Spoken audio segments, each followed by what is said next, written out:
Hey, I got Mr. Saltwater Tank at my house again, which is awesome because I need some more help. I'm here to help. Well, dude, I've asked you about this before because I have this auto top off here. Yeah. And it's got a little mechanical shut off to open and close when the level gets low. Yep. You can see my water level in my sump. You know, it came with these stickers on here about the level. And I'm finding that I'm refilling this, oh man. Every other day? I was going to say almost every other day. Yeah. And part of it is they have these acrylic tops that go over the sump. Yep. But since I've added a skimmer and a media reactor, one section's not on anymore. So it's another area for water to evaporate. I turned my return pump up so there's a little more flow going through there. I think I'm just losing a little more water to evaporation. So I think I need maybe a better solution than what this came with. Hey, Spark. See, Sparky knows what to do.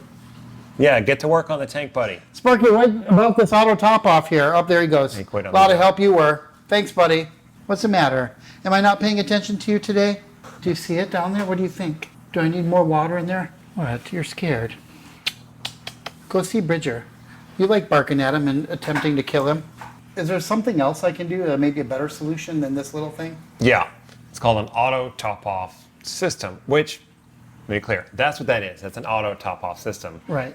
That one relies on a reservoir. In your case, it's a smaller reservoir. You have an open-top tank. You don't have all the coverage on the sump anymore, so evaporation is high. That's just part of owning a tank. That's not necessarily bad. In your case, the annoyance is you got to refill the reservoir a lot because it's not very big. So what we do then is we create a standalone auto top-off system.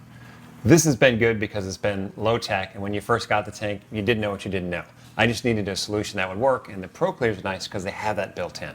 So it gets you on the gate. It's like when you first get the car, you're thrilled about everything, you don't know what you don't know, and then after a couple months with the car, you're like, maybe I want some different wheels, or this would be nice if this kind of thing, you know, right? Right. So you're starting to get picky, and you're also starting to find out what more you would like and what works and what doesn't work. That's actually a good analogy for me because that I understand. You're a car guy. It's always Because I'm a car guy. It's like, oh yeah, this car is awesome. Then I get it to the track. I'm like, you know, if I had maybe a grippier tire, or maybe a little bit stiffer suspension, or maybe a few more horsepower.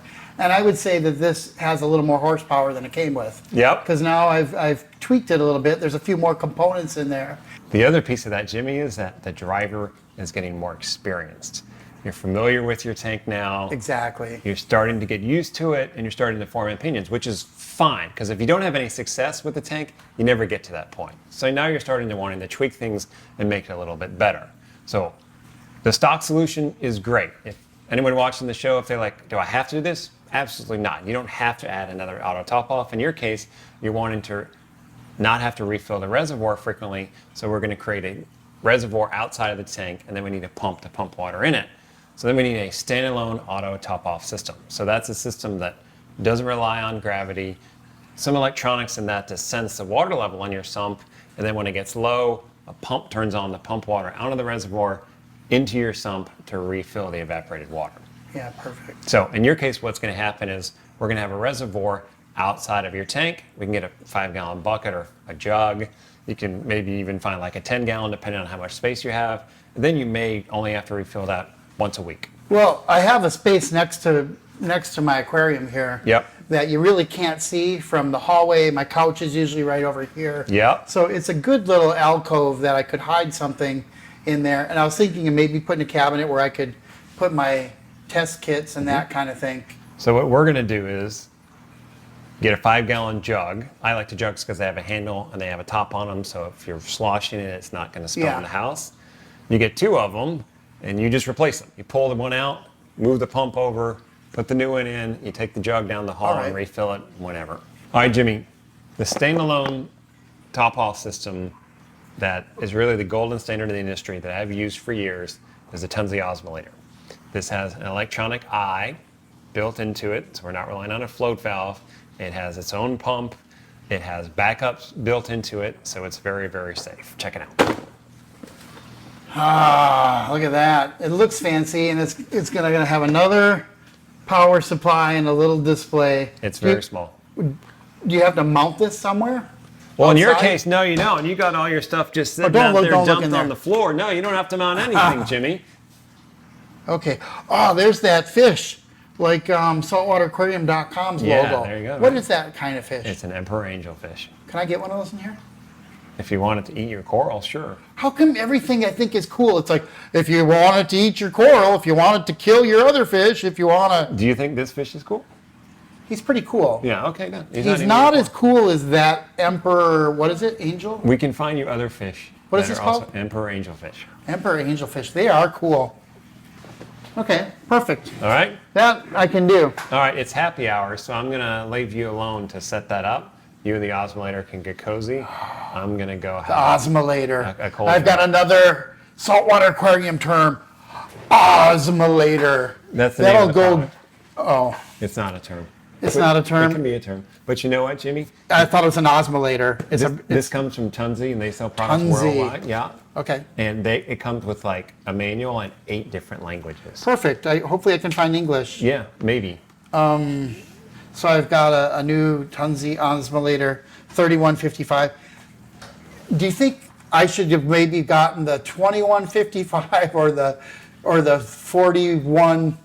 I mean, the 2145 is a solid selection. The 5259, I mean, that's a really good selection. This is the year. I of want the 31. 10,000. Well, the 10,000 is a little much for what you need. Is this that time. come out- is that the coming out yet? 3155 is really. This is the year of the 3155. Let me tell you, the Perfect. vintage is fantastic. And then Mr. Saltwater Tank was gone. Left me with this new auto top-off unit, which I had to install, which really wasn't too big of a deal. I have it installed now. It just is a few components. Comes with a little pump that you're going to put down in the container that you're going to use to hold your water, because I'm replacing this container that I've left in there actually, and now I have the container outside my tank sump area on the floor over there. And then we run the wires to the sensors and the water line through the hole in the back and down into the return pump area of my sump. And I just take the sensors with the little magnet and I mounted them right at the same level as the previous ATO or auto top off float that I had in there, which coincides with the line telling me where the max level should be. So when it drops below that max level, turns the pump on, water pumps back in, the water comes up, hits the sensor, turns it off. So once I had it all installed and running, I thought this is a good time to give Mr. Saltwater Tank a call, have him take a look at my work and tell me how proud he is of what I've done. And this is how that conversation went. So yeah, I mounted the controller mark back there because my AC adapter wouldn't reach over to the plug-in. No? No. No, why? No. See, sometimes I feel like a no parent, Jimmy. I guess I should rephrase my sayings to be more positive. Like, I highly recommend you do something else with the placement of that box, Jimmy. I mean, I don't want to offend you. That would be horrible. Well, I like it there because I can just look in and see it, and it's close to the auto top off. I guess it doesn't matter. I was just trying to eliminate running wires a long way, but I needed to get it closer this way to plug it in. But you don't like it on the back wall there, huh? No, because if the skimmer overflows, it's going to spit out skimmate. It's going to spit up skimmate all over that thing. Oh, I never thought of that. This guy here, it's pretty close to there. Luckily you haven't had that happen yet, but at some point it will. And when it does, it'll just spit salty, gooey stuff and kill that thing. Okay, so I'll just move it all the way over to here, where I've got this, where nothing really comes up. Yep. Okay, cool. All right, that's easy enough to relocate that. And then I've got the shutoff down in there, and I've got the little bucket outside over here with the pump. Great. No more hauling your trash can down the hallway every couple days to refill your 2-gallon ATO. Yeah, that's right, this thing. I left it in there for now. I guess I could take it out, but it's in there for now. But yeah, it'll be a lot easier just to carry that 5-gallon, I don't know, is that a 5-gallon bucket? Yep, 5 gallons. Yeah, so a 5-gallon bucket, I'll move that down the hall and and replace it. And I just drilled 2 little holes in the cap, and yeah, sweet. All right, I'm excited about this. I'll get it set up and I'll let you know how it goes. Okay, keep me informed. All right, catch you later. Thanks, dude. See you, bye. All right, bye. Okay, let's move this thing. Oh man, it just hit my head. Why are these things so... I think I need a big giant tank so that I can stand up in my sump. Because this on my knees stuff, this is dumb.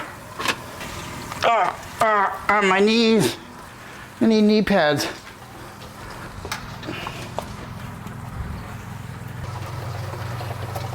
Oh, what is getting unplugged here? I'm down on my knees. It hurts. I'm getting sweaty. This is hard business, this reefing. Yeah, okay, so sometimes this stuff's a little hard, but after I recruited my wife to be my camera person and she watched me complaining, she ordered me a knee pad. So now when I get down on my knees, I have a little squishy knee pad. So thank you, wife. And yeah, it's working great. It's all installed. Now I just go into my mixing station and get water in a jug. All right, now all I gotta do is just carry 5 gallons rather than wheel a whole trash can down the hall. Yeah, this is way easier than rolling a big bucket.